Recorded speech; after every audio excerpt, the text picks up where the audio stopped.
মৃণাল সেন নস্টালজিয়ায় খুব একটা বিশ্বাস করতেন না, কিন্তু আজকে আমরা মৃণাল সেনকে নিয়ে নস্টালজিয়ায় ভাসবো কুণাল দার সঙ্গে এবং কুণাল দাকে নিয়ে। তো প্রথমে আমরা বেশি কথা না বলে একটু মৃণাল সেনের যে শুটিং করার যে অভিজ্ঞতা, সেটার একটু ছবি এবং স্নিপেট দেখে নেব, তারপরে আমরা আড্ডা শুরু করব।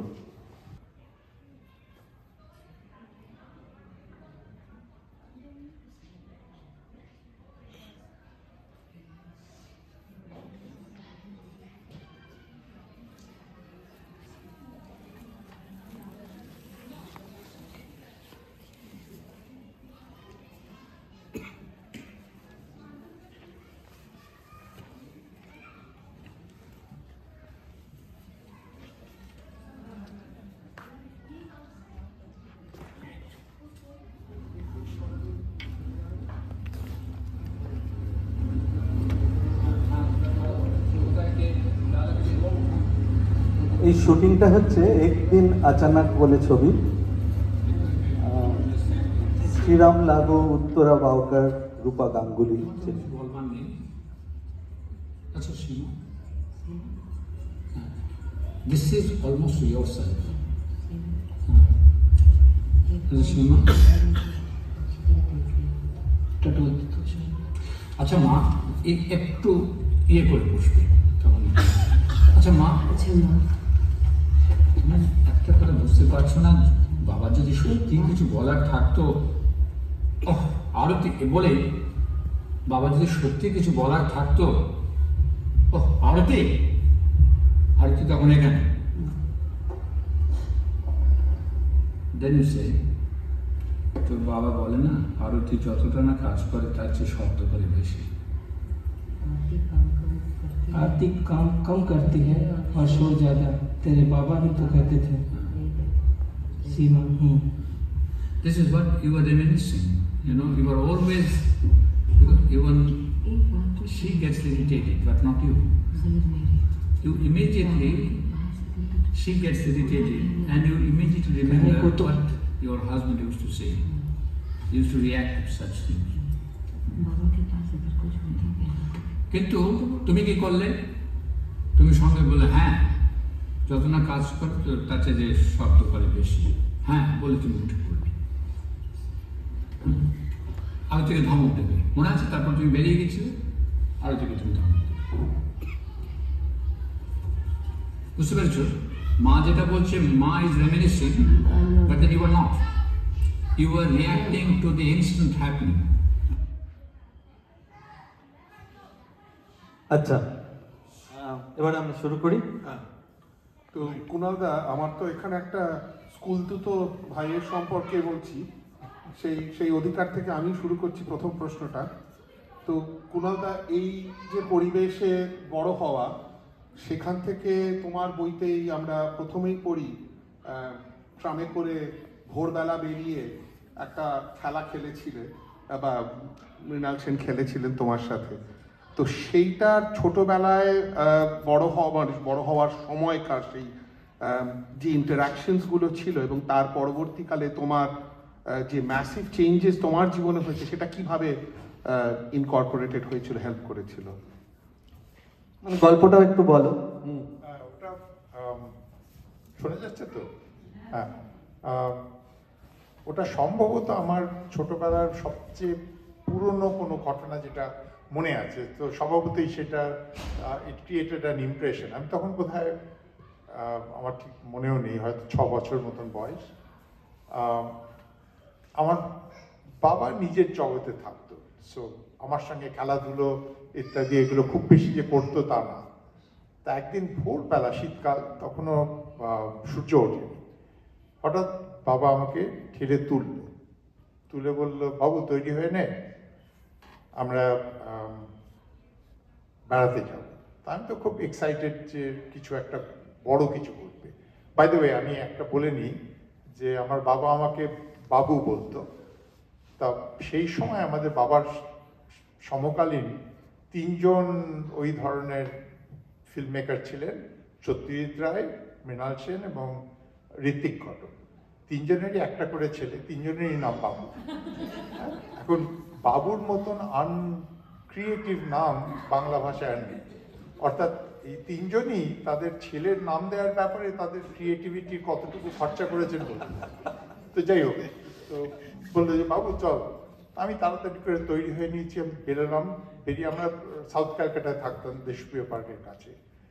করে ওখান থেকে হেঁটে পার্কের ভেতর দিয়ে গেছি, একেবারে অন্ধকার, এবং সেটাই একটা উত্তেজনার বিষয়। করে আমি দেখলাম যে একটা ট্রাম লাইনের, ওখানে রাসবেরি অ্যাভিনিউ ট্রাম লাইনের সামনে গিয়ে দাঁড়ালাম। তখন বুঝলাম আমরা ট্রামে করে কোথাও যাব। তারপরে অনেকক্ষণ পরে ট্রাম এলো। তখনও কলকাতা খুব ঠান্ডা জায়গা ছিল আমার ছোটবেলায়। ট্রাম এলো, আমরা ট্রামে উঠলাম। ট্রামেও তখন 1-2 জন মাত্র লোক, সামনে গিয়ে বসেছি। তখনও শহরটা ওঠেনি, সমস্ত কিছু অন্ধকার। করে ট্রামটা গিয়ে একটা জায়গায় হঠাৎ বাবা বললো চল, বলে আমরা নিচে ট্রাম থেকে নামলাম। ওই ঘন্টি বাজাতে করে ট্রামটাও দূরে মিলিয়ে গেল। একেবারে কুয়াশার ঢাকা, এটা হচ্ছে ময়দানের মধ্যে, এবং মানে সে কুয়াশা এতই ঘন কুয়াশা, শীতকালে কিছুই দেখা যায় না প্রায়। আমি ওই মাঠে নেমে চারিপাশে গাছপালার 2-1টা গুঁড়ি দেখা যাচ্ছে, ঘুরছি। হঠাৎ আমি খেয়াল করলাম আমার বাবা চারপাশে কোথাও নেই। তো তার একটা ওই অল্প বয়সে যেটা হয়, একটা ভয় করে যে আমি কোথায়, কুয়াশার মধ্যে একদম একা। এবং তারপরে ওখানে একটা বাবা আমার সঙ্গে একটা লুকোচুরি খেলা শুরু করলো। ওই কুয়াশার মধ্যে হারিয়ে যায়, আবার কিছুক্ষণ বাদে কাছে আসে, তখন দেখতে পাই। তো এই ঘটনাটা সেই সময় আমাকে খুব আমার অল্প বয়সের ইয়েতে একটা ইমপ্রেশনেবল ঘটনা ছিল। কিন্তু আমি পরে বইতে যেটা বলেছি যে এটা প্রবাবলি একটা আমার পুরো জীবনে আমার বাবার সঙ্গে সম্পর্কের একটা মেটাফরের মতন কাজ করেছে। আমার বাবা কোনোদিন আমাকে কোনোভাবে চাপ দেওয়া তো দূরের কথা, কোনোদিন কোনো রাস্তা দেখানোর চেষ্টা করেনি। I just knew that he was there if I need it. কিন্তু কোনোদিন আমার উপর, যে কারণে আমি ছবির জগতে আসিনি, একটা কথা আমাকে অনেকেই জিজ্ঞেস করে যে তুমি ছবি করলে না কেন। আমার তার আগেই বিজ্ঞানের ব্যাপারে, আমার বিজ্ঞান প্রযুক্তির ব্যাপারে বেশি আগ্রহ ছিল। So I move that way. কিন্তু সেটা নিয়ে কোনোদিন সেটা বা আমার রাজনীতিক চিন্তা ভাবনা ইত্যাদি, আমি সেদিক দিয়ে আমি বলবো আমি এক্সট্রিমলি লাকি যে কোনো আমাকে খুব অল্প বয়স থেকে I was treated like an adult, এবং আমাকে কোনোদিন কোনো কিছুতে আমার উপর আরোপ করা হয়নি, যেটা একটা স্বাধীনভাবে বড় হওয়ার ট্রেনিং, সেই বোধহয় ওই খেলাটা থেকে শুরু হয়েছিল। Thank you.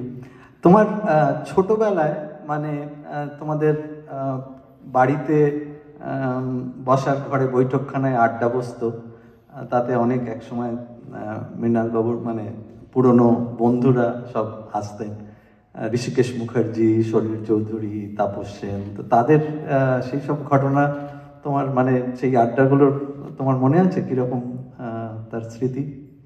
হ্যাঁ, মানে আমার একেবারে ছোটবেলায় যে বয়সটা আমার মনে আছে, ওই 5-6 বছর, তখন আমার একটা খুব ছোট্ট বাড়িতে থাকতাম মনোহরপুকুর রোডে। 2টো অতি ছোট ঘর, কিন্তু আমাদের তারই মধ্যে যেটাকে বসার ঘর বলতাম, সেটা একেবারে লোকজনে ঠাসা হয়ে থাকতো।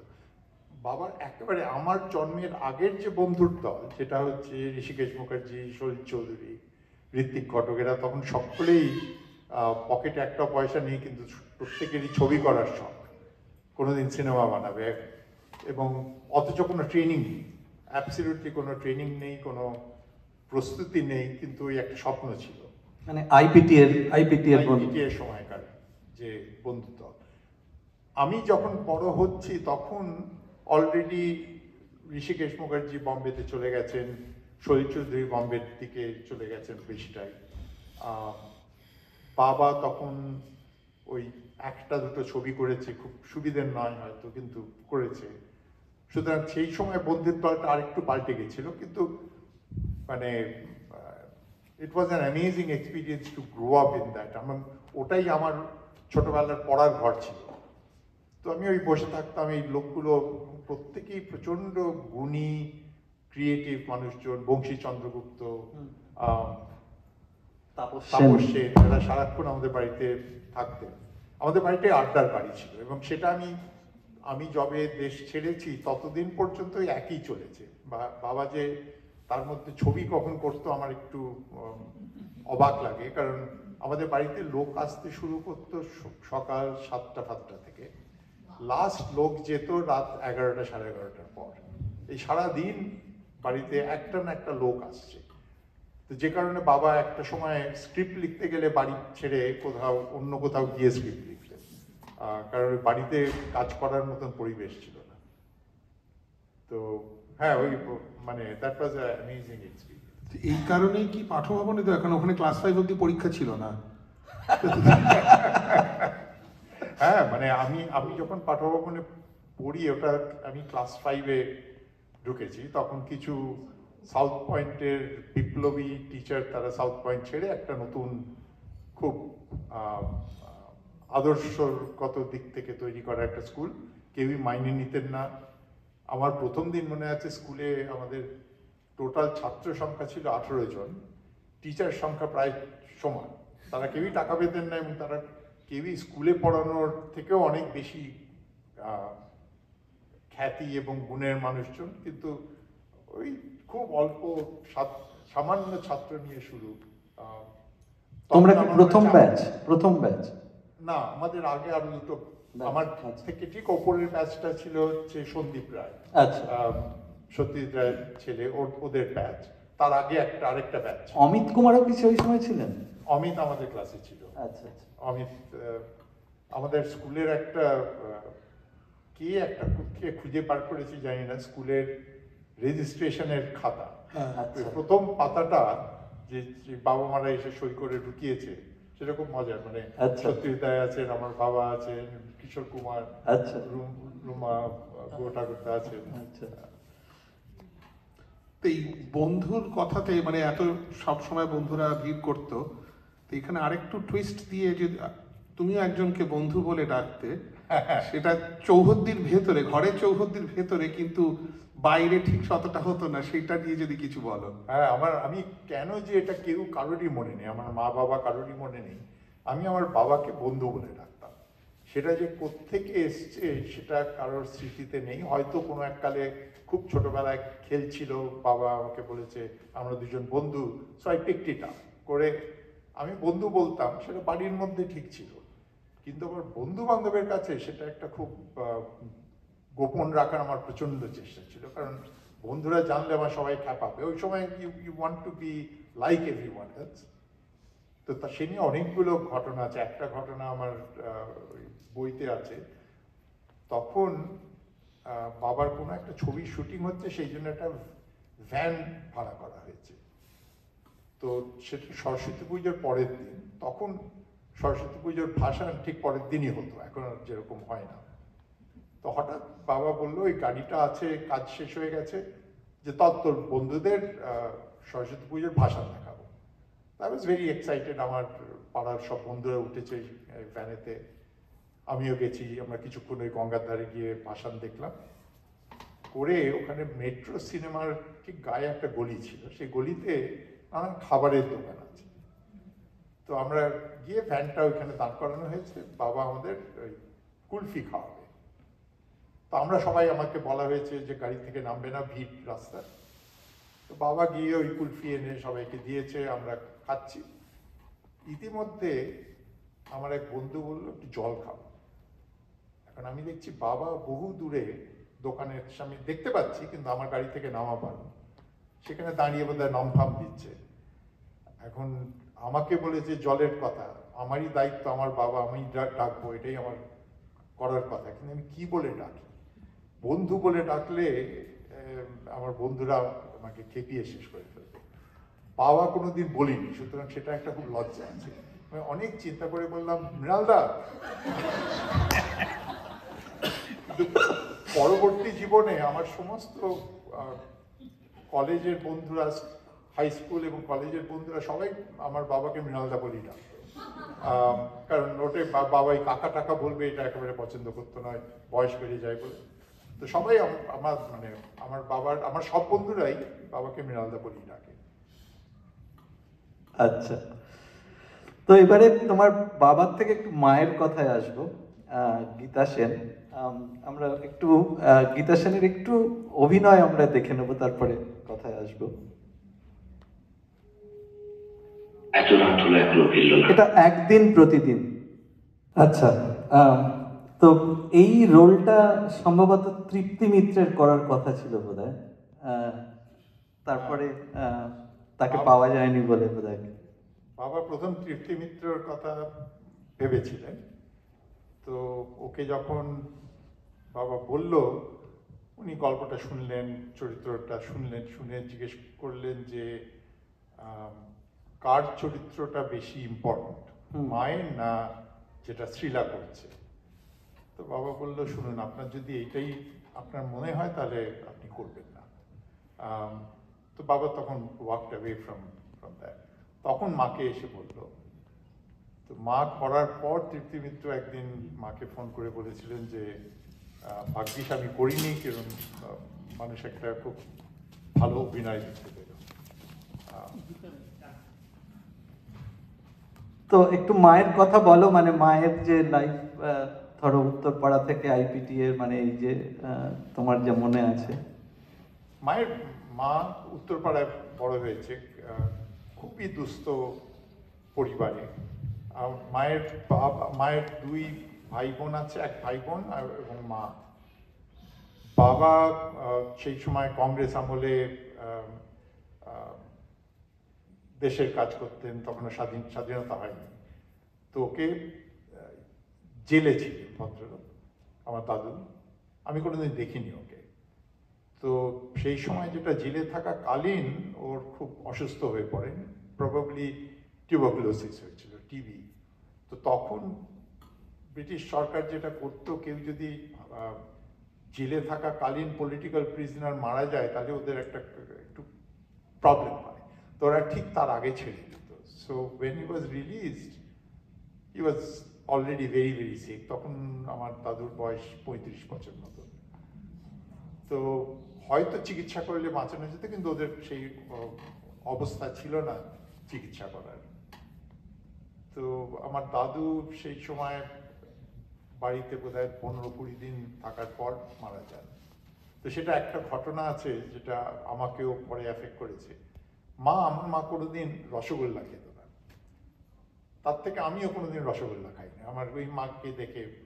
তো মায়ের ঘটনাটা ছিল, ঠিক আমার দাদু মারা যাওয়ার আগে মাকে বলেছিল যে গীতা একটা রসগোল্লা খাওয়াবি, রসগোল্লা খেতে ইচ্ছে করছে। অ্যান্ড শি কুডন্ট বাই ইট, পয়সা ছিল না। সো তারপর থেকে মা কোনোদিন আর রসগোল্লা খায়নি। তো খুবই এবং হঠাৎ তখন যেটা হলো, আমার মায়ের তখন 15 বছর মতন বয়স, she became the head of the family. মানে ওই সামান্য কিছু, যা সেই সময় যুদ্ধের সময় ফার্স্ট এইড পোস্ট বলে একটা হতো, সেখানে একটা নার্সের মতন কাজ করতো, খুচরো কাজ। তারপরে একটু অভিনয় করতে শুরু করলো, তার থেকে কিছু টাকা পেত। তাছাড়া মা তখন আইপিটিএ বলে একটা সংস্থা ছিল, ইন্ডিয়ান পিপলস থিয়েটার অ্যাসোসিয়েশন, সেখানে নাটক করতো। সেখানে তখন ওই দলটায় নাটক করতেন ঋত্বিক ঘটক, বাবা, বিজন ভট্টাচার্য, তাপস সেন। ওই প্রথম এদের সঙ্গে যোগাযোগ হলো। আর তারপরে বাবা একটা দুধারা বলে একটা ছবি তৈরি হয়েছিল, সেটা কোনোদিন শেষ হয়নি। সেই ছবিটার গল্পটা বাবার লেখা, এটা তখনও বাবা সিনেমায় আসেনি। তো সেই ছবিতে মা অভিনয় করছিল। তো তখন সিনেমার জগৎটা খুব মেয়েদের পক্ষে সেফ একটা জায়গা ছিল না। তো বাবা সেটা বুঝতো যে এই মেয়েটি গ্রাম থেকে এসছে, and she is very uncomfortable.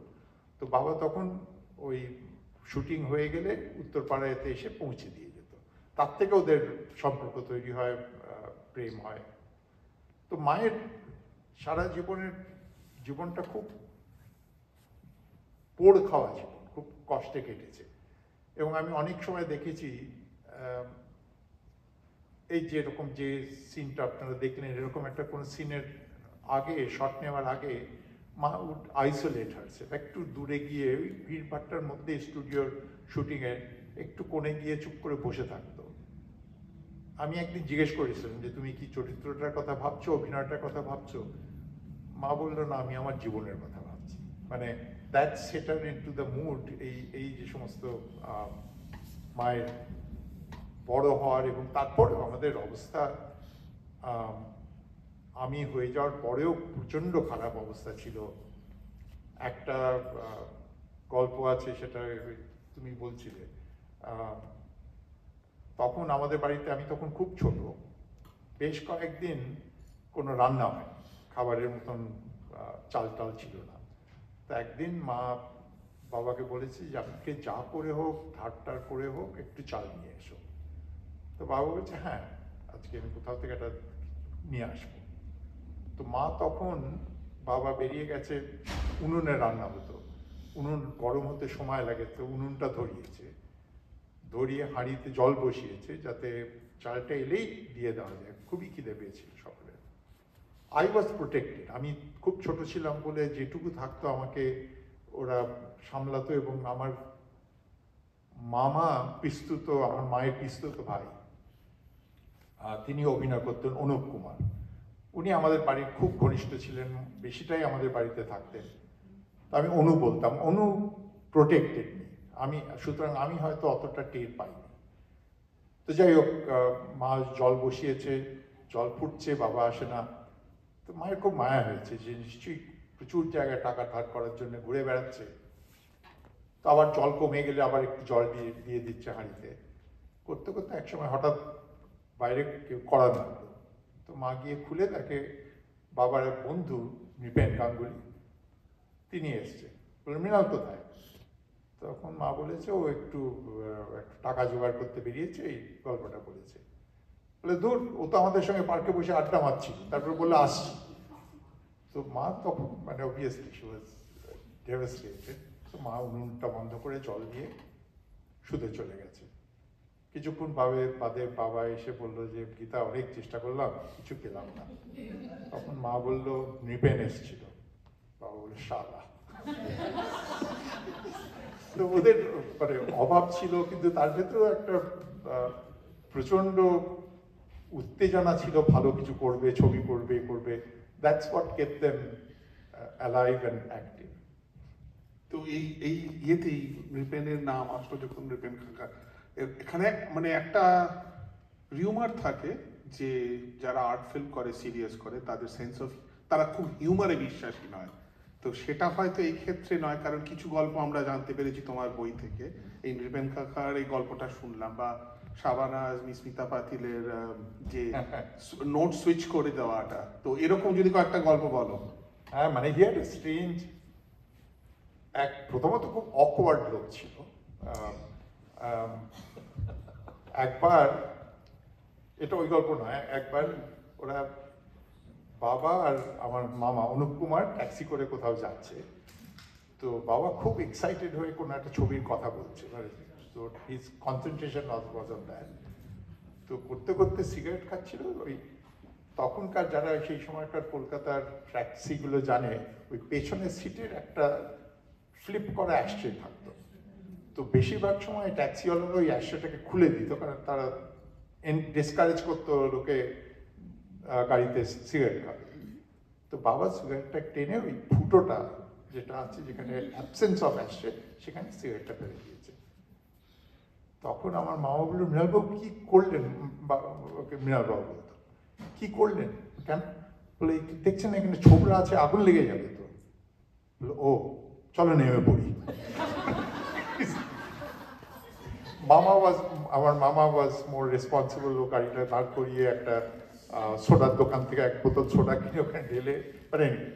তো বাবার ওই মানে একটা অদ্ভুত ধরনের হিউমার ছিল। আরেকটা একটু এগিয়ে গিয়ে বলি, তখন অনেক পরে, এটা হচ্ছে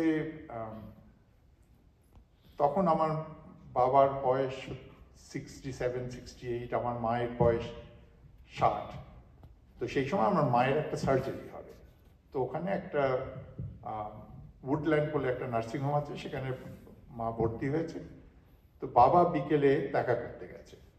এটা হচ্ছে ঠিক তখনও আমাদের যুক্তফ্রন্ট গভর্নমেন্ট সরকার চালায়, আর তৃণমূল ওপরে উঠছে।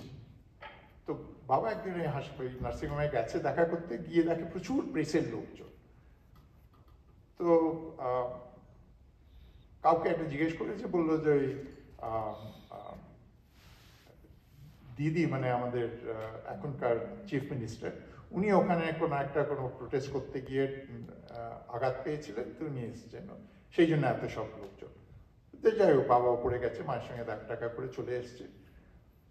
পরের দিন কোনো একটা কাগজে হঠাৎ একটা ছোট্ট নিউজ ছিল যে মৃণাল সেনের স্ত্রী গীতা সেন অসুস্থ ছিলেন, উনি হাসপাতালে। তাদের মধ্যে আর কোনো স্টোরি পাইনি, ওই ছিল ওখানে দেখেছে পাওয়া যাচ্ছে, ওইটাই স্টোরি করেছে।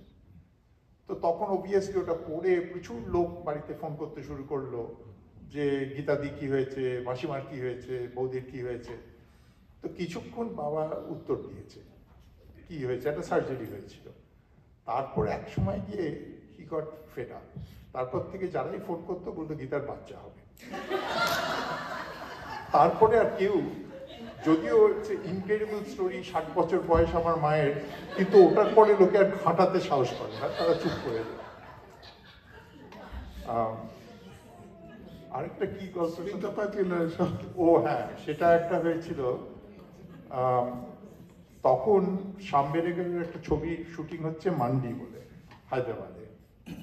তো সেখানে ওই ছবিটাতে স্মিতা পাটিয়াল এবং শাবানা আজমি দুজনেই ছিলেন, আর ওরা দুজনেই বাবার ছবিতে অভিনয় করার জন্য খুব আগ্রহী ছিলেন। সুতরাং নতুন ছবির কথা ভাবতে শুরু করলেই ওরা ভাবতো যে আমরা হয়তো কেউ একটা কাজ পাবো। তো বাবা দুটো চিঠি, একজন ওখান থেকে কলকাতা থেকে হায়দ্রাবাদ যাচ্ছিল, তো বললো তুমি যদি স্বামীর ওখানে যাও, এই চিঠি দুটো স্মিতার আর শাবানার হোটেলের দরজার নিচ দিয়ে ঢুকিয়ে দেবে ওদের রেসপেক্টিভ ঘরে। তো সেই অনুযায়ী করেছে। তো শাবানা ওর ঘরের চিঠিটা খুলে দেখলো, ওপরে লেখা আছে শাবানা আজমি, কিন্তু খুলে দেখলো চিঠিটা অ্যাকচুয়ালি স্মিতাকে লেখা। স্মিতা, আমি পরের ছবির কথা ভাবছি, contact me when you are available. আর স্মিতা একটা চিঠি দেখলো, ওপরে ঠিকানাটা লেখা আছে স্মিতা পাটিল, ভেতরে লেখা আছে শাবানা, কন্ট্যাক্ট মি। ওরা পরের দিন দুজনেই ব্রেকফাস্টের সময় নেমেছে, দুজনেই ভাবছে যে কি করে, মানে বুঝেছে মৃণালদা ভুল করেছে। সো স্মিতা অ্যান্ড শাবানা দুজনের চিঠিটা অপরজনকে দিয়ে বললো যে মৃণালদা তোমাকে এই চিঠিটা পাঠিয়েছে। দেন দে রিয়েলাইজ দ্যাট দ্য জোক, যে she was pulling their leg by sending the opposite mail. তো এই ধরনের বাবার খুব, আমার মনে আছে আরেকদিন আমরা তখন আমার স্ত্রী নিশা, আমরা একই সঙ্গে থাকতাম, আমার বিয়ে হয়ে গেছে। ও একটা বায়োকেমিস্ট্রি ল্যাবে কাজ করতো, সেখান থেকে ফিরে এলো, আমরা একই বাড়িতে থাকতাম। তো নিশা বললো যে আমি একটা গুজব শুনলাম ল্যাবেতে, কেউ একজন বলেছে যে সন্দীপ রায়ের সম্বন্ধ দেখা হচ্ছে, কিন্তু এটা একেবারেই গুজব। বিশেষ করে বাবাকে জানতো যে ইজ নট রিলায়েবল, বলে আপনি একদম কাউকে বলবেন না, জাস্ট গুজব শুনেছি। বলে ও আচ্ছা। তারপরে আমরা সবাই খাবার টেবিলে বসে আছি, দেখি বাবা ফোনটা নিয়ে ডায়াল করে বললো, মানিকবাবু শুনলাম বাবুর বিয়ের ব্যবস্থা হচ্ছে। And he was constantly looking at Nisha, যে নিশা বলছিল, ও না শুনলাম নিশা বলছিল।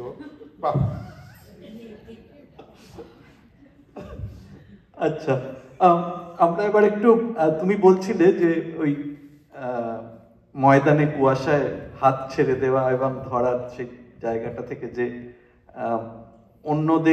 অন্য বিপরীত বা মানে তোমাকে যেভাবে তোমার স্বাধীনতায় বা বড় হয়ে ওটাকে কোনোভাবে ইম্প্যাক্ট করার চেষ্টা করতেন না, এরকম কিন্তু আমার মানে আমি যতটুকু জানি আর কি, এরকম মানে বাকি লোকেদের সাথেও সেই রকম, মানে অঞ্জন দত্ত বলছিলেন যে একসময় একটা ইন্টারভিউ শুনেছিলাম যে অঞ্জন দত্ত একদম বিপরীত ব্যাকগ্রাউন্ডের মানুষ, কিন্তু তার সাথে যে সখ্যতাটা গড়ে ওঠা, তো এইরকম তোমার কোনো স্মৃতি আছে, মানে যে এই যে ধরো মানে বিপরীত ধর্মী মানুষের সাথে যে আহ, আমরা আস্তে আস্তে গল্প করছিলাম যে কেমন এটা একটা বড় দ্বার খুলে দেয়, রাইট? আমাদের যে আমরা সবসময় নিজেদের কুকুনে না থেকে একটা বিগার ওয়ার্ল্ড, যেটা আমি হয়তো মানে আমরা কেউই সেটা করি না, কিন্তু এটা মানে একটা বিশেষ বৈশিষ্ট্য ছিল, রাইট?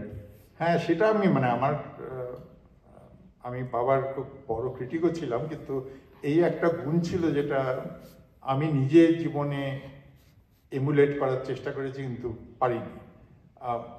বাবার বহু লোকের সঙ্গে সম্পর্ক হতো, খুব গভীর সম্পর্ক, যাদের সঙ্গে আপাত দৃষ্টিতে তাদের সঙ্গে বাবার বন্ধুত্ব হওয়ার কোনো কারণ নেই, তারা একেবারে অন্য রকমের মানুষ। এই অঞ্জন একটা রিসেন্টলি ছবি করেছে, অঞ্জন দত্ত, চালচিত্র এখন বলে, সেটাও ওর প্রথম ছবি ছিল চালচিত্র, যেটা বাবার করা ছবি, যেটাতে অভিনয় করেছিল। যখন এসছিল ও একেবারেই তখন প্রচণ্ড রকম অ্যাংলিসাইজড ছেলে, কলকাতা পছন্দ করে না, রাজনীতিটা মানে বামপন্থী রাজনীতির একেবারে উল্টো দিকে।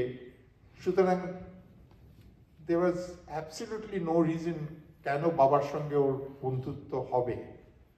কিন্তু ওই শুটিং করতে করতেই বাবার ওকে খুব পছন্দ হয়ে যায়। তারপরে বহুদিন মানে 20-30 বছরের খুব ঘনিষ্ঠ সম্পর্ক দুজনের মধ্যে, কিন্তু সেটাই মানে বৈপরীত্য থাকা সত্ত্বেও they were very different people.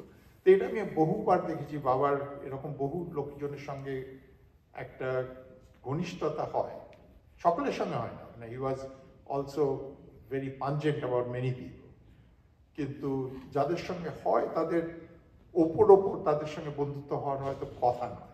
So he had this ability to go beyond. এবং অঞ্জনা যে ছবিটা করেছে চালচিত্র এখন, সেটারও ছবিটাতে বাবা একটা চরিত্র, কিন্তু ছবিটা সেটা নিয়ে নয়, বাবার জীবন নিয়ে নয়। এটা ওদের দুজনের সম্পর্কটা কি করে তৈরি হলো খুব অপোজিট একটা জায়গা থেকে। এবং সেটা আমি তোমাকে যেটা বলছিলাম এই আস্তে আস্তে, যে এখন এটা আরো বেশি আমরা এই সোশ্যাল মিডিয়ার যুগে আমরা তো একেবারে খুঁজে খুঁজে ঠিক নিজের মতন বন্ধু বার করি না, মানে এখন আমাদের ওই পোলারাইজেশনটা এত স্ট্রং যে আমরা প্রত্যেকেরই নিজস্ব একটা বন্ধুর দল থাকে, যেটা একেবারেই ঠিক আমাদের মতন। এবং তখন আমরা উল্টো দিকের অন্য কোনো চিন্তা ভাবনা দৃষ্টিভঙ্গি এগুলো দেখতেও পাই না। তো হয়তো সেই হিসেবে এই চালচিত্র এখন ছবিটার তাৎপর্যটা হয়তো সেখানেই, যে maybe it will inspire people to form friendship beyond their immediate surface similarities. তো এই বামপন্থী রাজনীতির কথা যখন বললে, তখন মানে ওনার যে যে চিন্তা ভাবনা এবং সেই জায়গা থেকে পরবর্তীকালে উনি সোশ্যালিস্ট কান্ট্রিতে গেছেন, রাশিয়া গেছেন, চায়না গেছেন, তো সেটা কি কোনো রকম পরিবর্তন হয়েছে, বা তার মানে বামপন্থী রাজনীতির কোনো ইভলিউশন হয়েছে কিনা আর কি? বাবা খুব ডিপলি বামপন্থী রাজনীতি বিশ্বাস করতো, কিন্তু তার পার্টির ব্যাপারে বাবার একটা বড় বাবা কোনোদিন যেরকম কোনো কমিউনিস্ট পার্টির মেম্বারশিপ নেয়নি, যদিও খুব ঘনিষ্ঠ ছিল। এবং তার নেয়নি, তার কারণগুলো হচ্ছে যে ওই প্রচুর ঘটনা ছিল যেখানে পার্টি যে একটা ইম্পোজ করা, যে তাদের ইডিওলজি, তাদের চিন্তা ভাবনা, কি কার সঙ্গে প্রেম করবে, সেটাও তার উপরও তাদের হাত ছিল। সেগুলো বাবার কোনোদিন পছন্দ হতো না। তো বাবা পরের দিকে যখন নানা রকমের কমিউনিস্ট পার্টির ভাগ হয়েছে, তখন বাবা নিজেকে বলতো প্রাইভেট মার্কসিস্ট। তো তার একটা প্রধান আমার মনে আছে একটা ঘটনা ঘটেছিল, যেটা পাঠভবনের সঙ্গেও জড়িত। বাবা 65 সালে একটা দলের সঙ্গে প্রথম বিদেশ গেল, সেই প্রথম বিদেশ যাওয়া। সেটা হচ্ছে রাশিয়া এবং ফিনল্যান্ড। ফিল্মের সঙ্গে কোনো যোগাযোগ নেই, একটা পিস কমিটি মতন তারা অনেক দল মিলে গেছে। তো ওখান থেকে যখন ফিরে এলো তখন হি কেম ব্যাক ভেরি ডিসিলিউশন, যে ওখানে যে অ্যামাউন্ট অফ পুলিশি সার্ভেলেন্স, কেউ কথা বলতে সাহস পায় না, লোকে বাড়িতে কাউকে কিছু জিজ্ঞেস করলে বলে চলো পার্কে গিয়ে কথা বলি, মানে উইচ হি ডিডন্ট এক্সপেক্ট, কারণ তারা শুনে এসছে যা কলকাতায় বসে যেগুলো, সেটার একেবারে বিপরীত। তো তখন আমার মনে আছে আমার একটা খুব ক্রাইসিস হয়েছিল, আমি তখন ক্লাস 5-এ সবে পাঠভবনে ঢুকেছি, এবং তখন আমাদের স্কুলের যিনি প্রতিষ্ঠাতা উমা সেয়ানবিশ, তিনি আমার প্রচণ্ড ফেভারিট টিচার, মানে মা বাবার মতনই শ্রদ্ধা করতাম। একদিন আমি দেখলাম বাবার সঙ্গে উমাদি তখন খুব সিপিআই করা লোক, তো বাবা এই ধরনের রাশিয়া সম্পর্কে খারাপ কথা বলছে শুনে উনি খুব মনক্ষুণ্ণ হয়েছিলেন এবং ঝগড়া হয়েছিল।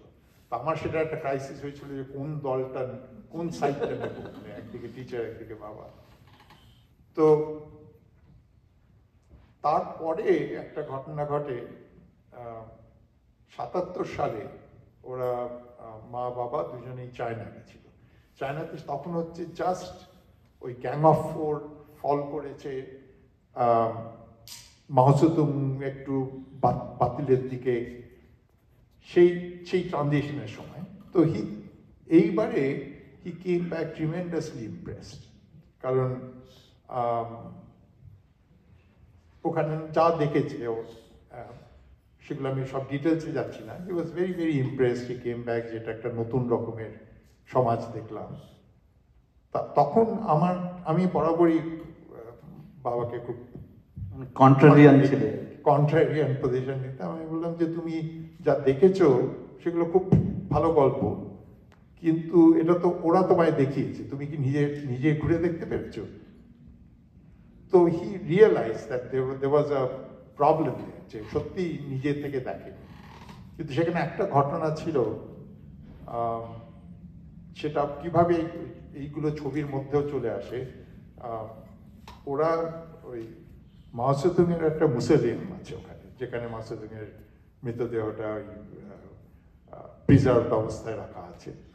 তো সেই অনেক লাইন থাকে, তো লাইন দিয়ে ওরা গেছিল, গিয়ে দেখছে বহু ওখানকার লোকাল, বেশিরভাগই লোকাল লোকজন, তখনও বাইরের লোকজন চায়নাতে যেত না খুব একটা।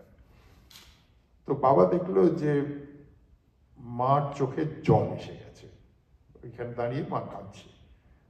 তো বাবা বেরিয়ে বললো যে গীতা কাঁদছিলে কেন? তখন এটা সেই সময় যারা কলকাতায় থেকেছে তারাই হয়তো পুরোপুরি উপলব্ধি করবে। 77 সাল, তার ঠিক আগেই নকশাল পিরিয়ডটা চলে গেছে।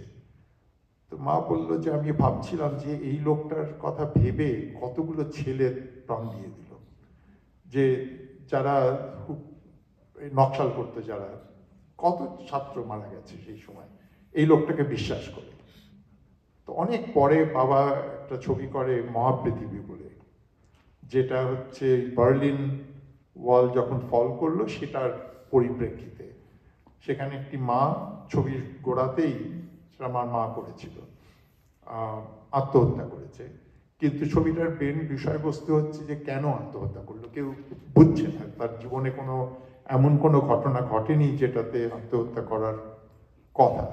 কিন্তু যেটা বেরিয়ে আসে আস্তে আস্তে, যে ওদের বাড়ির যে ছোট ছেলে, এই মায়ের যে ছোট ছেলে, সে নকশাল পিরিয়ডে মারা যায়। এবং মায়ের এই যখন সোভিয়েত ইউনিয়ন ভেঙে পড়লো, বার্লিন ওয়াল ভেঙে গেল, মায়ের প্রশ্ন হচ্ছে তাহলে কি আমার ছেলের মৃত্যুটা অযথা? Why did he die? So সেটা আমি জানি ওই ঘটনাটা থেকে এসছে আর কি। ফিল্ম মেকিং এর প্রসঙ্গে আসি, দুটো খুব কন্ট্রাস্টিং জনরা দেখা যায়। একটা হচ্ছে সত্যজিৎ রায়ের যে স্টাইলটা ছিল, যে ওনার গল্পের বইগুলোই তো স্ক্রিপ্ট হয়ে যেতে পারে, তারও পরবর্তীকালে ওনার প্রত্যেকটা সিন উনি এঁকে ফেলতেন। হি নিউ এক্স্যাক্টলি কোথায় কিরকম হবে, ডেপথ বোঝানোর জন্যে ওই চেক করতেন, স্কেচ করে দিতেন। আবার কাছে থাকবে সেটা হরিজন্টাল স্ট্রোকস হতো, তো এই ডেপথ এই সমস্ত জিনিসগুলো থাকতো, যেখানে আমরা শুনি বা তোমার বইতেও পড়েছি যে মৃণাল সেনের ছবিতে উনি অনেক কিছুই ফরম্যাটিভ স্টেজে নেমে পড়তেন এবং তারপরে সেখানে জিনিসগুলো তৈরি হতো, এভলভ করতো ওয়াইল অন সেট। তো এইটা নিয়ে যদি কিছু বলো যে how did it work out? So আমি মানে সত্যজিৎ রায়ের ওটা আমার একটা ডিরেক্ট এক্সপিরিয়েন্স হলো। আমি বছর 3 আগে একটা আমার এক বন্ধু একটা প্রজেক্ট করছিল, সেটা হচ্ছে গোপী গায়েন বাঘাবাইনের স্ক্রিপ্টটা। তার তো স্ক্রিপ্ট আছে, মিউজিক স্কোর আছে, কস্টিউম ডিজাইনের আঁকার খাতা আছে, যেগুলোতে প্রত্যেকটা কস্টিউম এঁকেছিলেন, সেইগুলোকে ডিজিটাইজ করা। তো সেই প্রজেক্টে আমি টেকনিক্যাল অ্যাডভাইসার হিসেবে ছিলাম এবং I could see the extreme detail. সব ছবিতে হয়তো অতটা নয়, কিন্তু গোপী গায়নে বিশেষ করে একেবারে প্রত্যেকটা কস্টিউম, প্রত্যেকটা সেটের ডিটেল আঁকা আছে। তো বাবার ছবি করার ধরনটা ছিল অনেকটাই ইম্প্রোভাইজড। একটা স্ক্রিপ্ট থাকতো, অবশ্যই একটা স্ক্রিপ্ট থাকতো, কিন্তু সেই স্ক্রিপ্টটা ভীষণভাবে শুটিং করতে করতে পাল্টে যেত। খানিকটা পাল্টাতো কোথায় শুটিং করছে সেটার পরিবেশের ওপর, কখনো পাল্টাতো অভিনেতাদের ওপর, অভিনেতাদের জিজ্ঞেস করতো যে তাদের কোনটা বললে সুবিধে হয়, এইভাবে বলা যায় কিনা। যেরকম একটা খুব যারা ভুবন সোম ছবিটা দেখেছেন বা মনে আছে, ভুবন সোমে একটা সিকোয়েন্স ছিল যে ওই উৎপল দত্ত এবং সুহাসিনী মূলে ওই বালির ভেতর দিয়ে হাঁটতে হাঁটতে হঠাৎ একটা পুরনো অ্যাবান্ডন বাড়ি দেখতে পেল, ভূত বাংলা। সকলেরই ওই সিকোয়েন্সটা খুব ভাল লাগে। ওইটা কিন্তু সকাল অব্দিও, সেদিন শুটিংয়ের সকালেও ওই সিকোয়েন্সটা ছিল না। They were going to their location, করতে গিয়ে হঠাৎ দে স দিস অ্যাবান্ডন বাড়ি। তখন বাবার খুব ভালো লাগলো, বলে আমাকে একটু 10 মিনিট সময় দাও। So he scribble something and the scene was made. তো বাবার স্টাইলটাই ছিল হচ্ছে যে ওই কাজ করতে করতে he would, and he never believed in, যেটা দুজনের মধ্যে খুব তফাৎ। Satyajit Ray was a believer in perfection. Everything has to be perfect. And বাবা escapist হিসেবেও নয়, he really believed that he didn't believe in perfection. He believed যে এই রাফ জিনিসগুলো থেকে তার একটা কোয়ালিটি আছে। একটা ছবির রাফ এজেসগুলো থেকে, সেটা উনি একজনের কথা, ইটালিয়ান একজন ফিল্ম মেকারের কথা খুব কোট করতেন যে these are the rough edges through which poetry enters, যে ওটা থেকে একটা কবিতা তৈরি হয়। তো anyways he believed in that. কিন্তু দুঃখের কথা হচ্ছে বাবার কোনো একটা সিঙ্গল স্ক্রিপ্ট এক্সিস্ট করে না। ওর যে লেখা, যে অরিজিনাল স্ক্রিপ্ট, সেগুলো সমস্ত নিজেই রাখিনি, ক্রমশ নষ্ট হয়ে গেছে। তারপরে যাও বাড়িতে পড়েছিল, আমরা একবার তখন আমি এখানে, ওরা বাড়ি পাল্টাচ্ছিল। তো সেই বাড়ি পাল্টানোর সময় বাবা ভয়ঙ্কর অগোছালো ছিল। সুতরাং যাই চিঠিপত্র, অকাজের চিঠি, কাজের চিঠি আসতো, সেগুলো সমস্ত টেবিলের ওপর জমা হতে থাকতো। তারপর একসময় গিয়ে মা ধমক দিত, ধমক দিলে ওটাকে একটা দড়ি দিয়ে বেঁধে খাটের তলায় ঢুকিয়ে দিত। সো ওই যখন গিয়ে মানে বাড়ি পাল্টানোর সময় যখন হি কনফ্রন্টেড দিস, তখন আর ওটাকে সর্ট করার মতন অবস্থায় নেই। তো উনি তখন সবই, একটা কর্পোরেশনের গাড়ি ডাকা হয়েছিল, সেখানে সমস্ত ফেলে দিয়েছিল, কোনো চিঠিপত্র, স্ক্রিপ্ট, কোনো কিছু নেই। ইভেন যখন এই ফেলছে, তখন একদিন ওই কর্পোরেশনের একটি লোক, সে একটা বস্তা নিয়ে এসে আমার মাকে বলছে, মা এই বাবু এটা ফেলে দিয়েছে, কিন্তু এটা ঠং ঠং করছে। মা খুলে দেখে তাতে সমস্ত প্রাইজগুলো ফেলে দিয়েছে। কারণ সেগুলো হয়তো খুব জরুরি ইম্পর্টেন্ট প্রাইজ নয়, কিন্তু এরকম প্রচুর ছোট প্রাইজ তো ছিল, সেগুলো সব ফেলে দিয়েছে। তো আমাদের বাবার কোনো ছবির কোনো স্ক্রিপ্ট পাওয়া যায় না। যে স্ক্রিপ্টগুলো পাওয়া যায় সেগুলো সমস্ত রিক্রিয়েটেড স্ক্রিপ্ট, অর্থাৎ ছবি দেখে কেউ ডায়লগগুলো লিখেছে, একটা ডেসক্রিপটিভ স্ক্রিপ্ট তৈরি করেছে। কিন্তু আমার কাছে যেটা মনে হয় যে বাবার ক্ষেত্রে স্ক্রিপ্ট পেলে সেটা খুব ইন্টারেস্টিং হতো। সত্যজিৎ রায়ের ক্ষেত্রে যেরকম ছবিটা দেখেই আমি বাজি রেখে বলতে পারি স্ক্রিপ্টটা অলমোস্ট তাই ছিল, এখানে the script and the film would be very different, এবং সেটা could have been a interesting study to watch, যে কোনখানে গিয়ে কিভাবে পাল্টায়। তো হ্যাঁ, পদ্ধতি একেবারেই আলাদা। মানে সত্যজিৎ রায়ের সাথে কিরকম রিলেশনশিপটা কিরকম ছিল? মানে আকাশ কুসুম নিয়ে এক সময় অনেক হ্যাঁ, চাপানো তো একটা আকাশ কুসুমের ঘটনাটা ওয়াজ আর আনফরচুনেট ঘটনা। কেন হয়েছিল আমিও ঠিক বুঝি না, যারা জানেন না তারা, বাবা একটা ছবি করেছিল আকাশ কুসুম বলে 65 সালে। তো সেই ছবিটার লেখক বাবারই এক বন্ধু আশিস বর্মন বলে এক ভদ্রলোক, তিনি আবার সত্যজিৎ রায়ের খুব ঘনিষ্ঠ বন্ধু। তো স্টেটসম্যান তাদের রিভিউতে একটা কিছু লেখে, তাতে আশিস বর্মন সেটার রিভিউটার সম্পর্কে একটা লেটার্স টু দ্য এডিটর লেখেন স্টেটসম্যানে। তো ইট কুড হ্যাভ এন্ডেড দেয়ার, কিন্তু হঠাৎ কেন সত্যজিৎ রায় সেটার একটা উত্তর দিলেন, and it started fight of letters to the editor. আমার বাবা, বহু বাইরের লোক, মানে প্রতিদিন স্টেটসম্যান খুললেই দেখা যায় 3-4টে চিঠি, কোনো হয় আমার বাবার কিংবা সত্যজিৎ রায়ের কিংবা অন্য কোনো লোকের। একটা it turned out to be a theoretical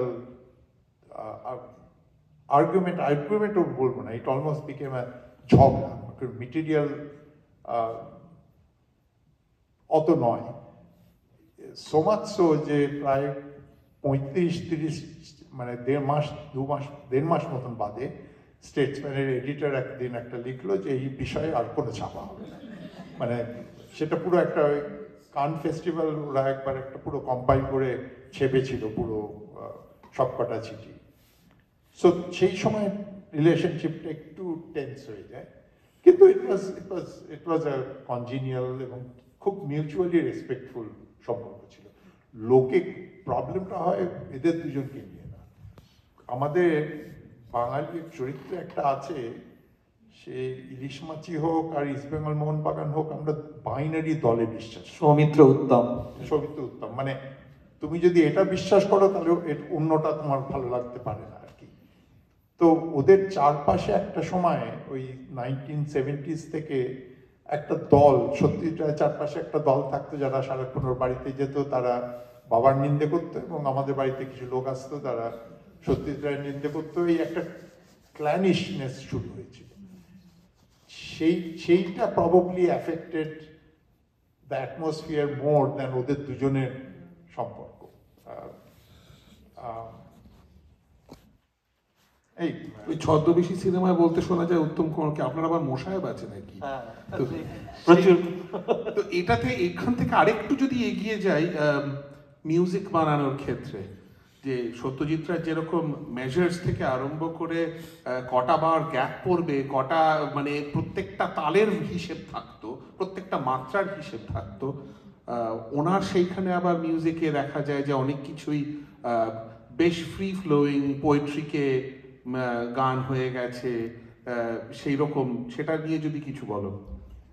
বাবার নিজের মিউজিক সেন্স, মিউজিক ভালো লাগা খারাপ লাগার একটা স্ট্রং সেন্স ছিল, কিন্তু মিউজিকের গ্রামার সম্পর্কে, মিউজিক নিয়ে কথা বলার মতন সেরকম পারদর্শিতা ছিল না। তো যে কারণে, আর বাবা এমনিতে ছবিতে খুব বেশি মিউজিক পছন্দ করতো না। দু একটা ছবি আছে, Bhuvan Shome is full of music, নীল আকাশের নিচে। নীল আকাশের নিচে, that is was her main complain. ওই দুটো গান শুনলেই বাবা রেগে যেত। আচ্ছা।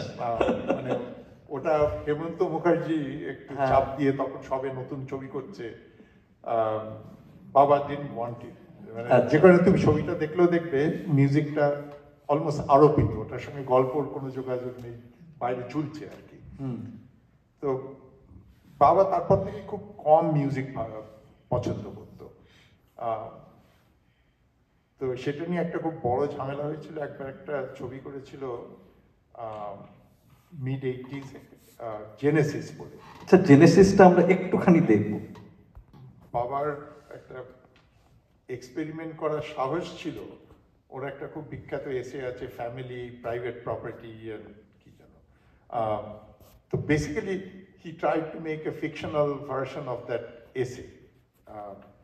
তো যাই হোক, এই ছবিটাতে ওই বিদেশি প্রডিউসাররা তারা বললো এমন কাউকে মিউজিকে নাও যেটা রেকগনাইজেবল সারা পৃথিবীতে। তো রবি শঙ্করকে বাছা হলো। তো ছবিটার পোস্ট প্রোডাকশন কাজ হয়েছিল বেলজিয়ামে। তখন মা বাবা ওখানে 3-4 মাস ছিলেন। তো রবি শঙ্কর মিউজিক রেকর্ডিং করলেন প্যারিসে। তো যে কোনো নাম করা, বাবা কোনোদিন খুব নাম করা লোকজনদের দিয়ে মিউজিক করাতো না, কারণ এই ধরনের লোকেরা, এই ধরনের ক্রিয়েটিভ নাম করা লোক রবিশঙ্করের মতন, তারা ধরেই নেন যে যদি ছবিতে মিউজিক করেন তার ছবিটার প্রধান পারপাস হচ্ছে ওর মিউজিক।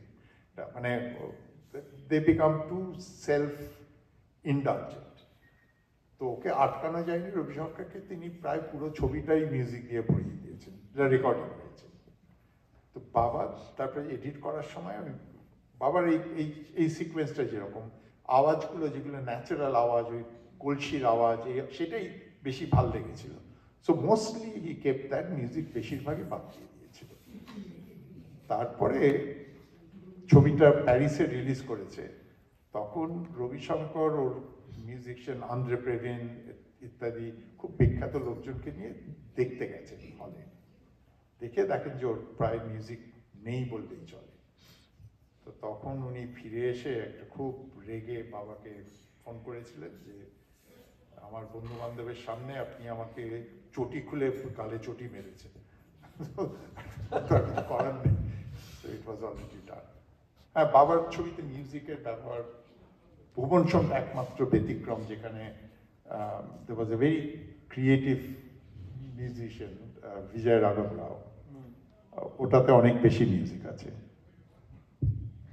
তো আমরা একটু সময় কমে আসছে, আমরা একটু আমার বাবার আর কি এই যে যারা অ্যাক্টরদের নিয়ে যে সব কাজ করেছেন, অনেক নতুন নতুন অভিনেতাকে এনেছেন, অভিনেত্রীকে, মানে সেই রঞ্জিত মল্লিক থেকে, অঞ্জন দত্ত থেকে, মাধবীকেও বোধহয় মানে বলা যায় প্রায় প্রথম হ্যাঁ ছবি। তো শিলা মজুমদার, তো এইটার মানে এই যে ডায়নামিক্স, যে একদম আনকোড়া অভিনেতাদের দিয়ে করানো, আবার নাম করা অভিনেতাদের দিয়েও করিয়েছেন, উৎপল দত্ত, এমনকি প্রথম ছবিতে বোধহয় উত্তম কুমার ছিলেন, সৌমিত্র ছিলেন আকাশ কুসুমে বা পরে মহাপৃথিবীতে। তো সেটা নিয়ে মানে ওনার কি রকম ভাবনা চিন্তা ছিল যে কাকে দিয়ে করাবেন বা অ্যাক্টর?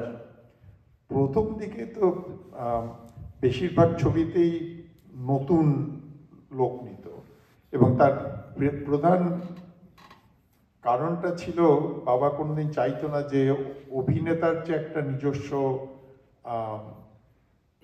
দর্শকের এক্সপেকটেশন, যেরকম আমার মামা অনুপ কুমার বাবার প্রায় কোনো ছবিতে নেই, সেটা নিয়ে একটা বাড়ির লোক, আমার এক বাড়িতে থাকতাম, কিন্তু আমার বাবার দ্যাট ওয়াজ আমাদের বাড়ির মধ্যে সেটা নিয়ে একটা অশান্তি হতো, আমিও খুব লজ্জায় পড়ে যেতাম, আমার দুজনকেই ভাল লাগে।